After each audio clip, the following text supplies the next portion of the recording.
We're now going to look at the structure of the myocardium and go back in time and try to remember what skeletal muscle looked like, and we're going to compare the cardiac muscle to it. So skeletal muscle, as we learned in AMP1, is composed of long cells that are multinucleated, so they have multiple nuclei in them. Cardiac muscle does not have multiple nuclei. Usually cardiac muscle cells only have one nucleus, sometimes two. And the cells are short and branched. They're not long like in the skeletal muscle. All of this, of course, is supported by connective tissue, but we saw that in skeletal muscle as well. So cardiac muscle cells are short and branched and usually have one nucleus, sometimes two. The sarcoplasmic reticulum in the cardiac muscle is going to be less extensive than what we see in the skeletal muscle. Also, cardiac muscle is going to lack terminal cisternae, and it also lacks tight associations with transverse tubules. So these are two things that we saw in the skeletal muscle. These are not present in the cardiac muscle. So no terminal cisternae and no tight associations with transverse tubules.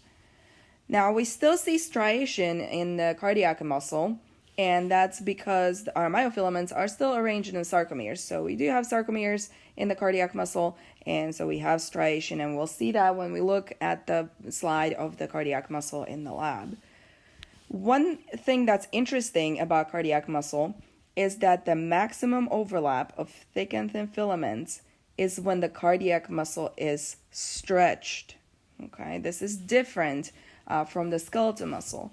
And this is actually really important for the cardiac muscle because it means that the more the muscle is stretched, the stronger it will contract. It allows it to adjust for a different amount of blood coming into the heart. And so the more blood that's coming to the heart, the more stretched the cardiac muscle is going to be, and the stronger it will contract as a result, expelling all that blood out of the heart. Two internal structures that you need to be familiar with on the cellular level are desmosomes and gap junctions. Desmosomes and gap junctions both are proteins, so please try not to get them confused. Desmosomes are these protein filaments that just hold cardiac muscle cells together. They're kind of like staples between the cells, and they hold them together. Gap junctions, I want you to think about gap. Gap means some space. Protein pore.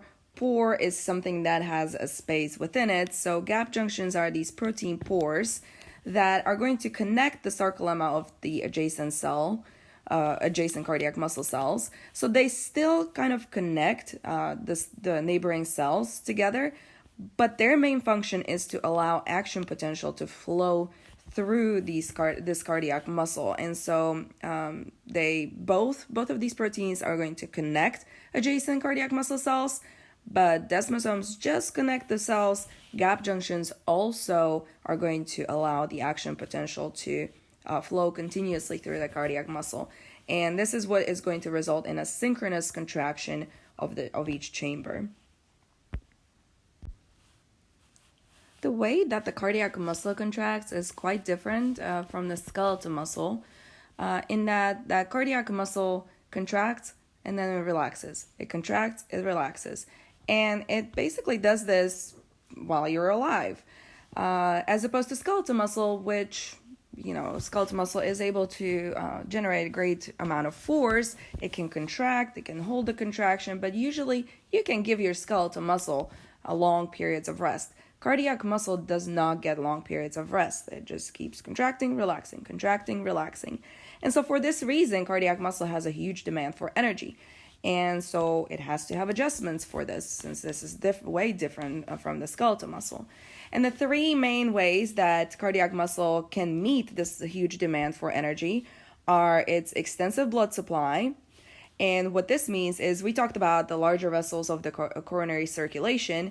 Of course, these larger vessels of the coronary circulation are going to have smaller and smaller branches that are going to supply that cardiac muscle. So there are many capillaries that are going to penetrate through that cardiac muscle, bringing blood and nutrients to the skeletal muscle. There's also a large number of mitochondria that we see in the cardiac muscle. By volume, about 25% of the cardiac muscle cells volume is occupied by mitochondria. This is way different compared to about 2% that we see in the skeletal muscle. Mitochondria are your power plants for a cell. So mitochondria are going to produce ATP. And so more mitochondria means more ATP, and that means more energy. So that's the second adjustment. And then the third adjustment of the cardiac muscle to meet this huge demand for energy is that the cardiac muscle is not very picky about what it uses as a source of fuel. So it's able to use a variety of molecules as a source of fuel. Glucose, of course, that's the favorite molecule for energy for most of the cells. And then it can use lipids, it can use lactic acid, that's a byproduct of anaerobic respiration from your muscles. So it's not very picky. It can use a great variety of molecules as a source of fuel. One thing that's different about cardiac muscle cell from the skeletal muscle is that cardiac muscle cells rely mostly on aerobic respiration. So the ability to perform anaerobic respiration and the ability of accruing oxygen debt in the cardiac muscle is very, very limited. It's almost non-existent. Whereas your skeletal muscle is able to do anaerobic respiration and accrue oxygen debt pretty easily, your cardiac muscle is not able to do this. And so cardiac muscle is very susceptible to low oxygen conditions. Of course, heart is not only about the cardiac muscle cells, but there are other tissues and cells that are important in ensuring that the heart is functioning properly. One structure worth mentioning is a structure made out of connective tissue. It's a kind of a tough, fibrous structure that's found within the heart, and we call this fibrous skeleton. Fibrous skeleton is going to provide this internal support between atria and ventricles. It is going to anchor all your valves in the cardiac muscle cells. So actually, if you were to cut the heart at the correct angle, so just right angle, you would be able to slice it through all four of the valves. So both of the semilunar valves and both of the AV valves. And they would be attached or anchored to this fibrous skeleton. And another important thing or another important function of the fibrous skeleton is that it acts as electrical insulator. And so we will talk on the next slide about how the action potential flows through the heart. And you will see that it's important that we are keeping the action potential in certain places at certain times. So here we see a diagram of the conduction system and of the heart and the innervation of the heart. This diagram is going to show us how the action potential actually flows through the heart. And in your textbook, you will have smaller figures that show it to you step by step. I'm just going to use this one for this part. So the action potential in your heart is going to be produced in a place that we call sinoatrial node, or the SA node. This is the pacemaker of the heart. The SA node cells possess a property called autorhythmicity, and so these cells in the SA node are able to generate the action potential without any kind of stimulation. They just do it automatically on their own. So autorhythmicity means self-rhythmicity, so they are just producing this action potential on their own. The SA node is located close to where the opening of the superior vena cava is, in the right atrium. When the action potential is generated here, it is going to flow through the atria, okay? Not just the right atrium, but it also is going to go through the left atrium, okay? And it's going to spread through both of the atria. And then remember that fibrous skeleton there acts as an electrical insulator. Then the action potential is going to flow. It's not going to go down to the ventricles yet. It's going to go from both atria towards what we call a V node. And let me erase this. And AV node is right here, okay? So AV node. And AV node is still in the right atrium, and it serves as somewhat of a bottleneck for the actual action potential. So what we see in the AV node cells is that the cells have a smaller diameter, so this is going to slow down the action potential just a little bit, and they also have fewer gap junctions between the cells at the AV node, and this again slows down the action potential just a bit. This is important because we want the action potential to have time to flow through the atria before we send it to the ventricles. We want the atria to finish contracting before we start stimulating the ventricles. You don't want atria to be contracting at the same time as the ventricles, okay? So the AV node is where the action potential slows down just a little bit, and it allows the atria to finish contracting before we start stimulating the ventricles to contract. The next step in the conduction system, so from the AV node, we go into the AV bundle, and that would be right here. So the AV bundle, or also known as the bundle of His with a capital H, is going to be kind of like a thicker fiber coming out of that AV node. And AV bundle will eventually split within the interventricular septum into right and left bundles. So they're just smaller branches of the main AV bundle, and they run through the interventricular septum until ultimately they reach the apex. So apex is right here. And when the left and right bundles reach the apex, they branch out into much smaller fibers that are going to spread through the outside walls of the ventricles, and we call those fibers Purkinje fibers. Okay, so we would have Purkinje fibers in the outer walls of the ventricles, and that's how the action potential goes. So again, SA node, from SA node we go to AV node, then we go to AV bundle, then right and left bundles, and then Purkinje fibers. That is the flow of the action potential through the heart. You will be expected to know this flow on your exam. Also make sure you know what is the pacemaker of the heart, and that's the SA node. Sympathetic and parasympathetic innervation are important in the innervation of the heart. And so sympathetic innervation is going to be associated with the cardioexhalatory center.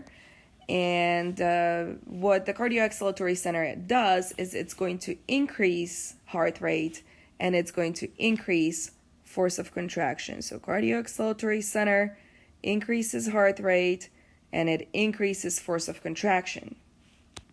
Parasympathetic innervation is going to be associated with the cardioinhibitory center, and this one is going to decrease heart rate.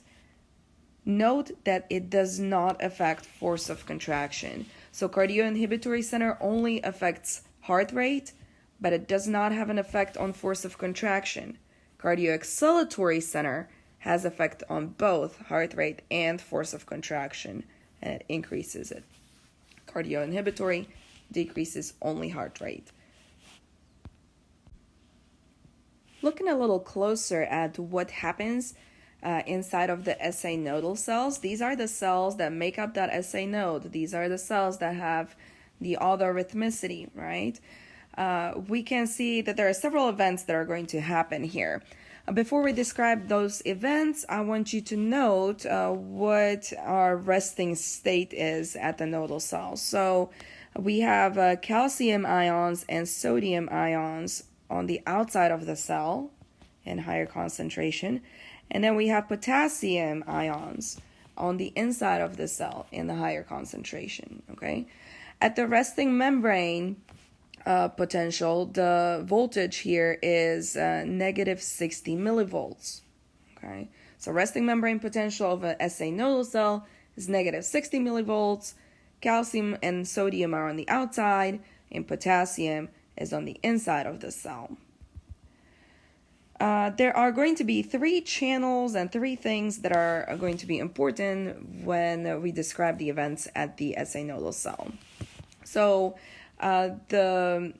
notice that there are voltage gated channels here. So if you see there's slow voltage gated and just voltage gated channel, and then a fast voltage gated calcium channel there. So they're all voltage gated channels. What this means is that as ions are moving from outside in and inside out, the membrane potential is going to change, the voltage changes, and this is going to affect the function of these channels. So some of these channels are going to close and open based on what the voltage is at that time.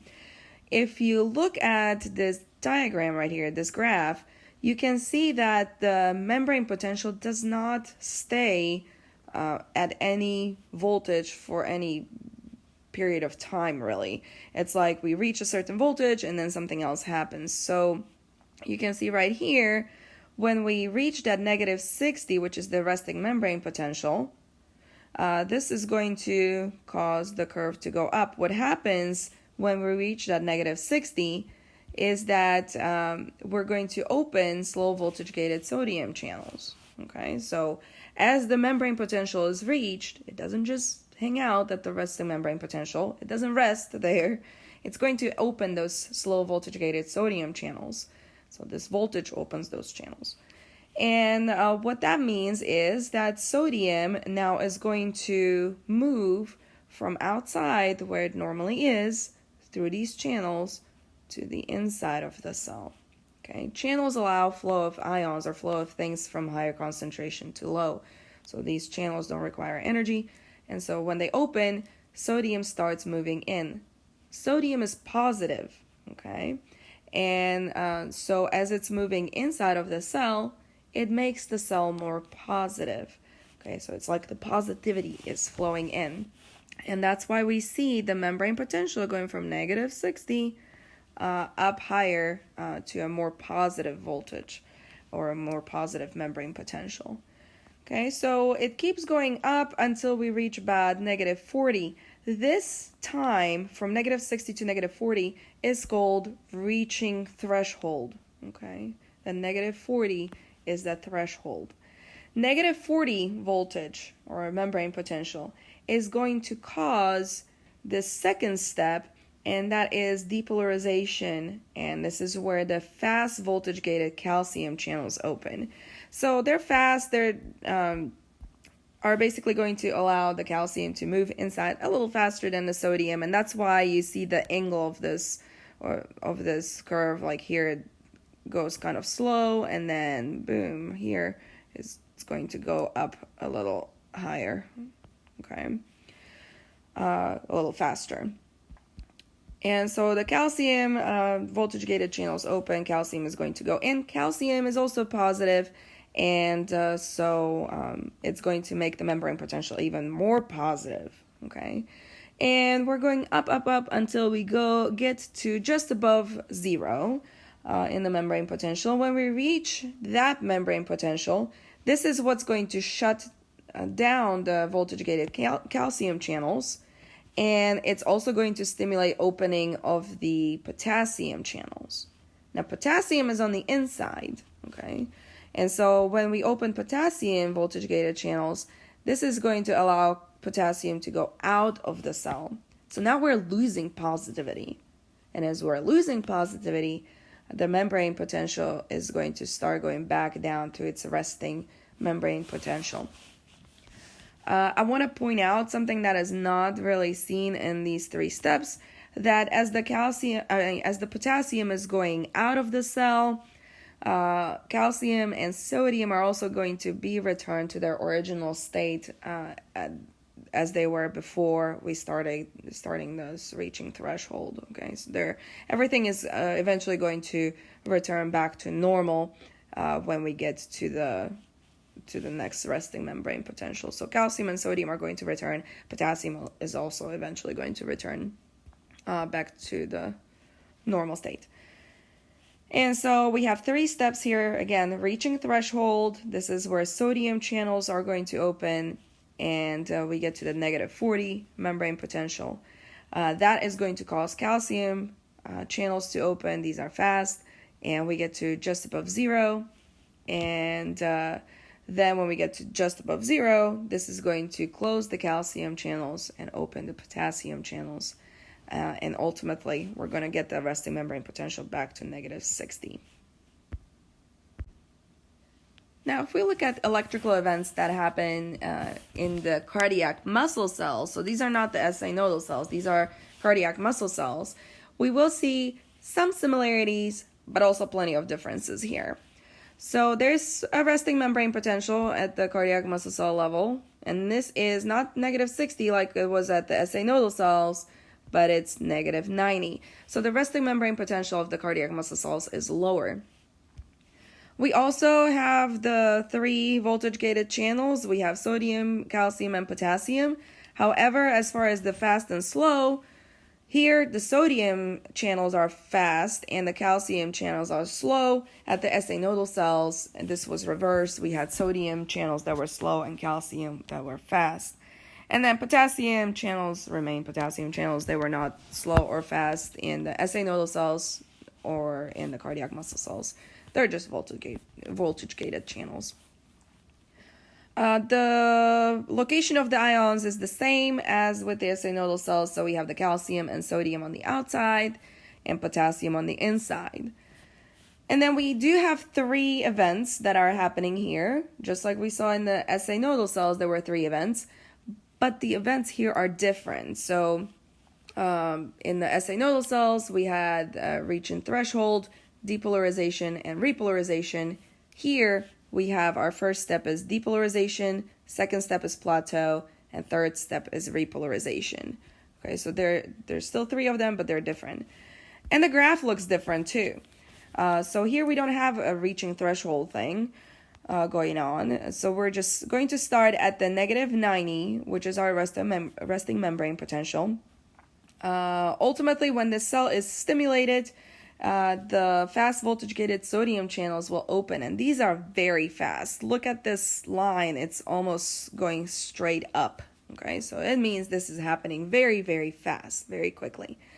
And these fast voltage-gated sodium channels allow sodium to flow in the cell, and they change the membrane potential from -90 almost to +30. So that's a huge change. In the SA nodal cells, we didn't see such drastic changes in voltage there. Okay, so we're going to just like almost 30 millivolts as far as the membrane potential goes. When we reach that 30, this is going to close these channels, these sodium channels.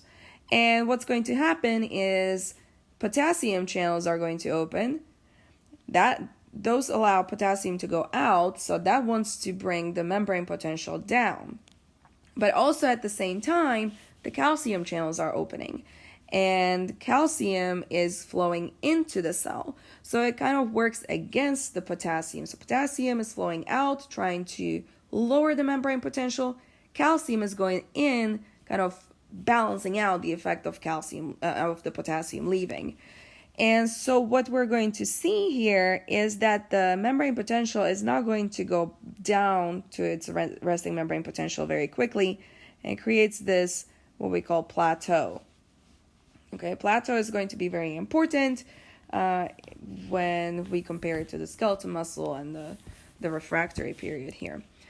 But yeah, so we have this plateau here, and it's due to, potassium wanting to lower that membrane potential, but calcium wants to keep it up higher. Eventually, the calcium channels will close, and potassium will still keep flowing out of the cell, and we will get the repolarization there, where we return back to the resting membrane potential of -90. Okay. The calcium is important in this whole process because calcium, as we know, binds to troponin. And as calcium binds to troponin, this makes the binding of actin and myosin possible.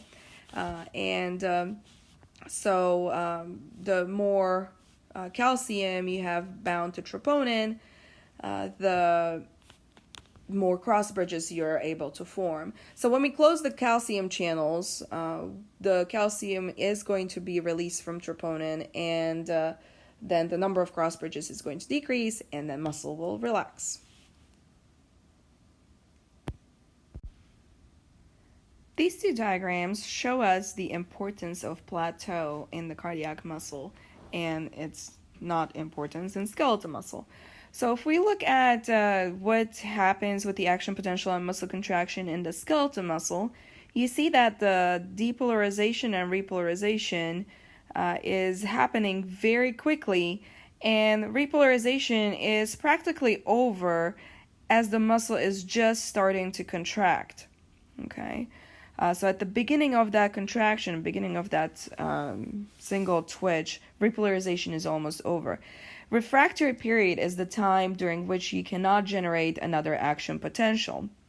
But since in the skeletal muscle, repolarization and the refractory period is over as the muscle just started contracting, we could initiate another depolarization or repolarization or another action potential here and here. And sorry, my drawing is not all that great here. But you can initiate another action potential right here, okay, right after that green area is done. What that can lead to is basically your wave summation of the contractions, and ultimately that can lead to a tetany or sustained contraction in the skeletal muscle, which is good. We want our skeletal muscle to be able to perform sustained contraction. We kind of don't want to do that in the cardiac muscle cell though. So we don't want our heart to contract and be able to hold that contraction, okay? You don't want your heart to be able to lock up. You want your heart to contract and relax, contract and relax. And so this plateau in the cardiac muscle cells ensures that the muscle is already relaxing at the time, by the time we are able to generate another action potential. And this picture is actually from the first edition. In your edition, this green area, this refractory period actually goes quite a bit farther. It goes up to like here somewhere. And so you can really see that the muscle is almost relaxed by the time we are able to generate another action potential in the cardiac muscle cell. And that plateau is what stretches that refractory period.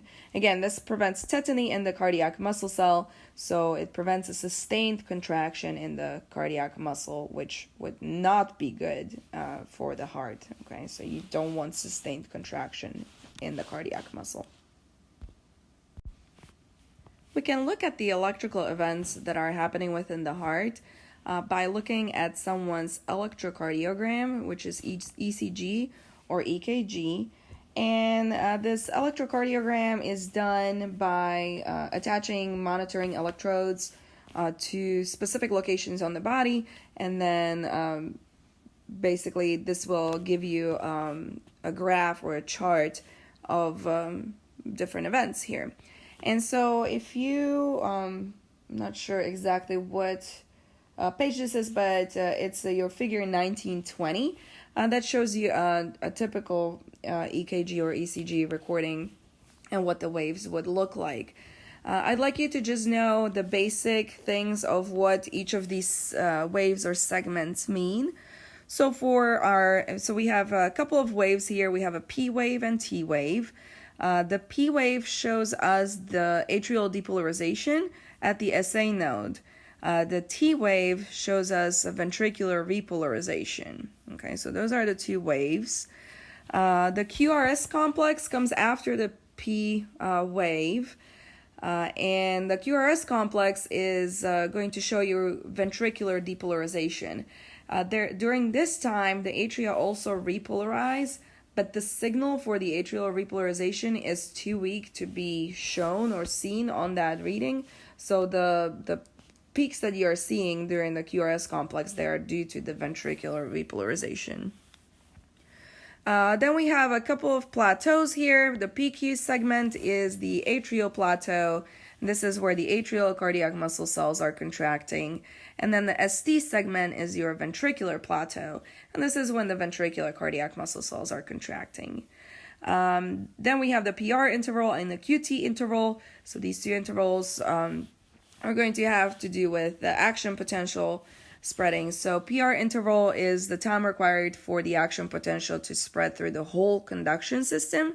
And a QT interval is time required for the action potential to occur within your ventricles.